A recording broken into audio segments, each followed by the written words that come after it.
ఈరోజు టాపిక్ ఆటలు. సమస్య: నాకు ఆటలంటే బాగా ఇష్టం. చిన్నప్పటి నుండి క్రీడాకారుడవ్వాలని ఆశ. చదువుకుంటున్నాను, కానీ ప్రథమ శ్రేణిలో ఉండను. తల్లిదండ్రులు బాధపడుతున్నారు. ఆటలు అన్నం పెట్టవు అని అంటారు. ఎంత చెప్పినా అర్థం చేసుకోరు.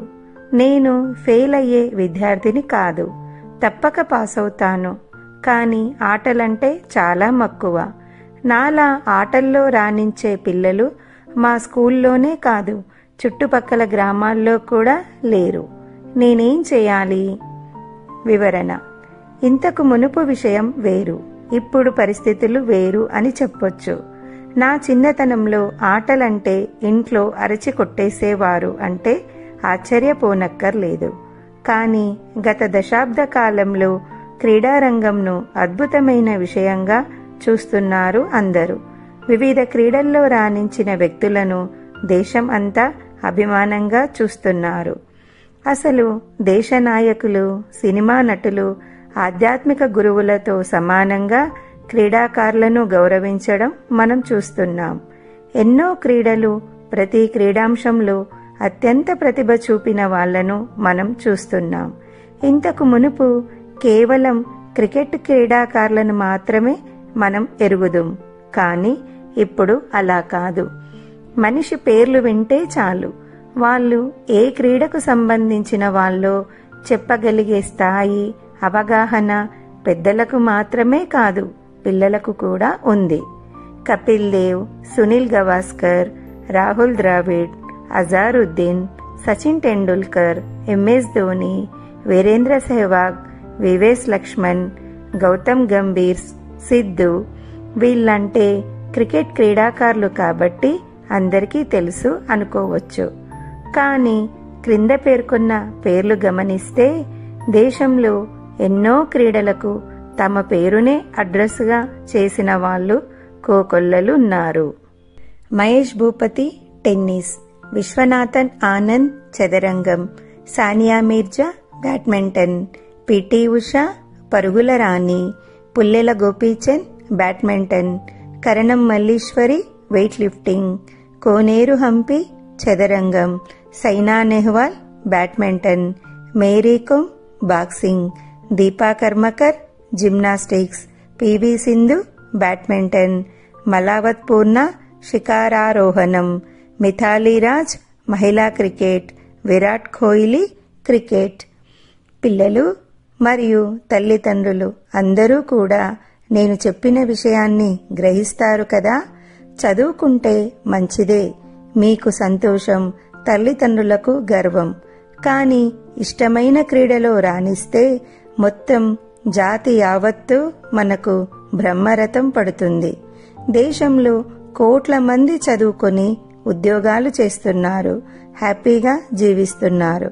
కానీ 140 కోట్ల జనాభాలో కొన్ని వేల మంది మాత్రమే క్రీడలను తమ జీవితకాలపు కార్యంగా ఎంచుకున్నారు. అలాగని వాళ్ళేమీ చదువులేని దద్దమ్మలు కాదు, ఒక ప్రక్క చదువుకున్నారు కూడా. చదువు అన్నది అక్షర జ్ఞానం కోసం మరియు ప్రపంచ జ్ఞానం కోసం మాత్రమే, కానీ లక్షలు సంపాదించే అర్హత కాదు. జీవితాన్ని ఎలా తీర్చిదిద్దుకోవాలి అని నేర్పిస్తుంది. అందుకే education is not for living but for life అని చెప్తుంటారు. అందరూ ఒక విషయం గమనించాలి. పిల్లల్లో క్రీడల మీద ఆసక్తి ఉంటే తప్పక ప్రోత్సహించండి.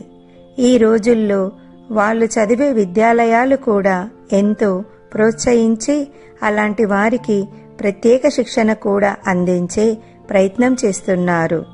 ఇక ప్రధానాచార్యులైతే ఇలాంటి క్రీడాకారులను గుర్తించి వాళ్లకు ప్రత్యేకంగా వారి క్రీడలకు ఇబ్బంది కలగకుండా పాఠాలు చెప్పేలాగా కూడా ఏర్పాట్లు చేస్తున్నారు.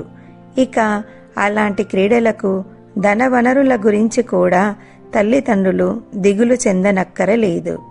క్రీడల్లో రాణించే వారికి ప్రభుత్వ మరియు ప్రైవేటు సంస్థలు ఎన్నో ప్రోత్సాహకాలు అందిస్తున్నాయి. అంతెందుకు, మొత్తం జీవితానికి కావలసిన అన్ని సౌకర్యాలు కలిగిస్తున్నారు. రేపు ఇలాంటి పిల్లలు అద్భుతమైన ప్రతిభ చూపిస్తే ఇక బ్రహ్మరథమే, వాళ్లకు లేని వైభోగం లేదు అనే అంతగా అందరూ స్పందిస్తూ ఉండడం చూస్తారు. అసలు దేశంలో అత్యంత ప్రతిభావంతులైన క్రీడాకారులను ఎవరిని తీసుకున్నా అందరిది మధ్యతరగతి నేపథ్యమే అని తెలుస్తుంది. కానీ తదనంతరం వారి స్థాయి దేశంలోనే వేళ్ల మీద లెక్కబెట్టే వాళ్ళ సరసన ఉంటుంది. ఆలోచించండి తల్లిదండ్రులు, మీ పిల్లలు చదివి ఏ ఉద్యోగంలోనో చేరి మీకు సంతోషం కలిగించవచ్చు.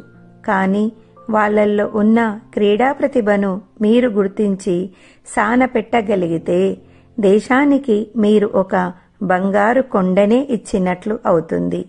చరిత్రను తిరగరాసే అద్భుత ప్రతిభ మన పిల్లల్లో దాక్కొని ఉంటుంది అని గమనిస్తే దాన్ని మొగ్గలోనే తుంచివేయకండి.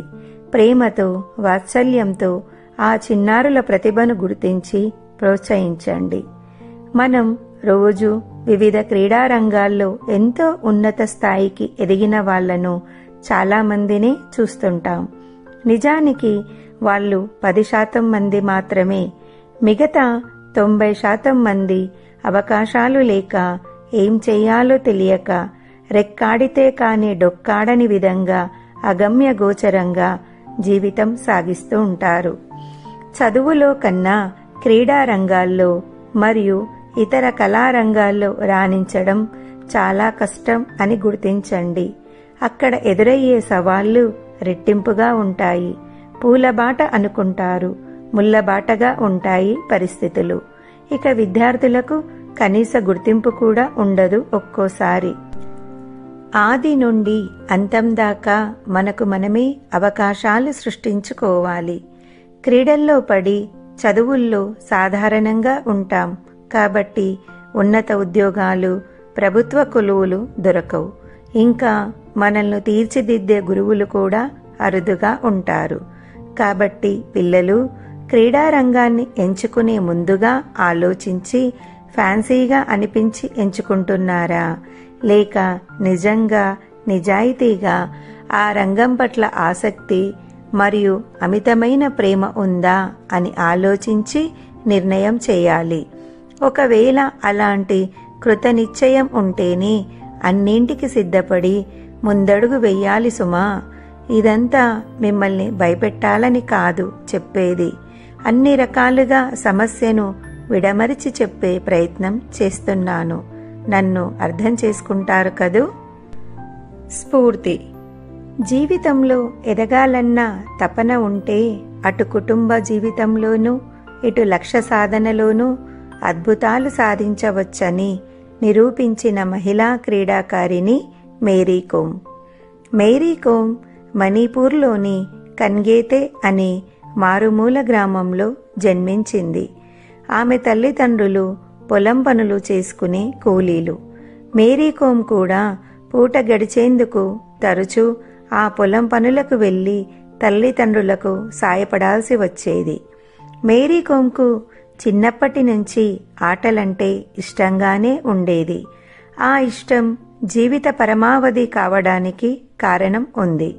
తన రాష్ట్రానికి చెందిన డింగో సింగ్ ఎప్పుడైతే ఆసియా క్రీడలలో బాక్సింగ్లో బంగారు పతకాన్ని తీసుకువచ్చాడో అప్పటి నుంచి తాను కూడా బాక్సింగ్లో రాణించాలని నిర్ణయం చేసుకుంది. మేరీ ఆశయాన్ని ప్రపంచమంతా ఎగతాళి చేసింది. బాక్సింగ్ అనేది పురుషుల ఆట అని, ఆడవాళ్లకు తగిన సున్నితమైన ఆటని వెతుక్కోమని హెచ్చరించింది. ఆఖరికి మేరీ తల్లిదండ్రులు కూడా ఆమె ఆసక్తిని తీవ్రంగా వ్యతిరేకించారు. అయినా మేరీ తన పట్టు వీడలేదు. మణిపూర్ రాజధాని ఇంఫాలును చేరుకుంది. అక్కడ అరిజిత్ సింగ్ అనే బాక్సింగ్ శిక్షకుడి వద్దకు తనను బాక్సింగ్ నేర్పమంటూ ప్రాధేయపడింది. తొలుత అరిజిత్ సింగ్ మేరీని తేలికగా తీసుకున్నాడు. కానీ ఇతరుల కంటే ఆమెకున్న తీవ్రమైన ఆమె సంకల్పాన్ని గ్రహించిన తరువాత తన శిక్షణా పటిమనంతా ఆమెకు అందించాడు. అరిజిత్ ఆశలకు అనుగుణంగా రాష్ట్ర స్థాయి నుంచి ఒక్కో పోటీలో గెలుస్తూ 2001 నాటికి ప్రపంచ బాక్సింగ్ పోటీలలో రజతాన్ని సాధించే స్థాయికి చేరుకుంది. ఆ తరువాత మరో 5 సార్లు ప్రపంచ బాక్సింగ్ పోటీలలో బంగారు పతకాన్ని గెలుచుకొని ఆ పోటీలలో 6 పతకాలను గెలుచుకున్న ఏకైక మహిళగా రికార్డు సాధించింది. 2001లో మేరీ ఆన్లర్ కామ్ను కలుసుకుంది. మేరీ ప్రతిభతో ముగ్ధుడైన ఆన్లర్ ఆమెతో ప్రేమలో పడిపోయాడు. 2005లో ఆ జంట వివాహం చేసుకుంది. మేరీ వివాహం చేసుకుంటే ఆమె కెరీర్ నాశనం అయిపోతుందని అరిజిత్ సింగ్ వంటి పెద్దలంతా భయపడ్డారు. వారు ఊహించినట్లుగానే మేరీ 2006 నుంచి 2008 వరకు కెరీర్కి దూరమయ్యింది. ఈ మధ్యలో ఆమెకు కవల పిల్లలు కూడా జన్మించారు. అందరి భయాలను తిప్పికొడుతూ మేరీ 2008లో తన ప్రస్థానాన్ని తిరిగి ప్రారంభించింది. మళ్ళీ ఒకదాని తర్వాత ఒక పోటీని నెగ్గుకుంటూ పతకాల పంటని ప్రారంభించింది.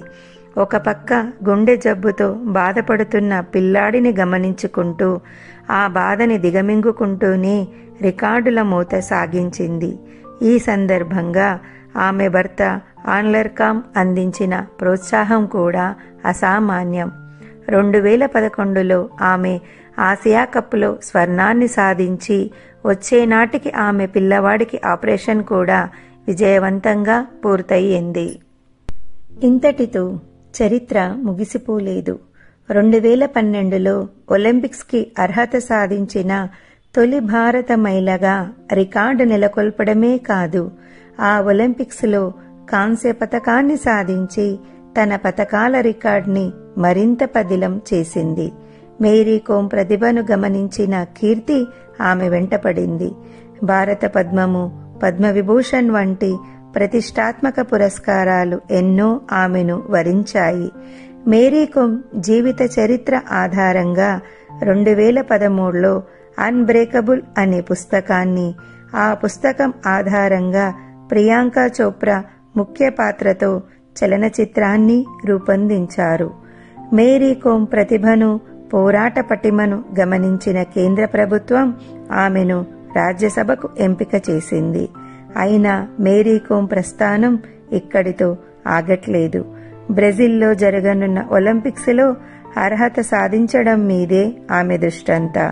పిల్లలు చూశారు కదా, టైంపాస్ కోసమై ఆటలు ఆడితే చెమటే పడుతుంది.